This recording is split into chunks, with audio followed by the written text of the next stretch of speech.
যুক্তরাষ্ট্রের president Donald Trump Russia ও ইউক্রেনের মধ্যে ঘোষিত ৩ দিনের যুদ্ধবিরতিকে স্বাগত জানিয়ে এটি স্থায়ী হওয়ার আশা করেছেন।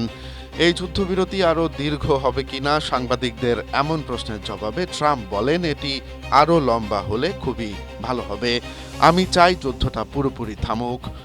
বর্তমানে চলমান এই যুদ্ধকে দ্বিতীয় বিশ্বযুদ্ধের পর সবচেয়ে ভয়াবহ মানবিক বিপর্যয় হিসেবে বর্ণনা করেছেন তিনি। ট্রাম্প জানান, প্রতি মাসে শত শত সেনারা প্রাণ হারাচ্ছে, যা কোনোভাবেই মেনে নেওয়া যায় না। এর পাশাপাশি ট্রাম্প দেশের অভ্যন্তরীণ অবস্থা নিয়ে সন্তোষ প্রকাশ করেন। তিনি জানান, আমেরিকার শেয়ার বাজার বর্তমানে রেকর্ড উচ্চতায় রয়েছে এবং কর্মসংস্থানের সংখ্যাও আগের সব রেকর্ড ছাড়িয়ে গেছে।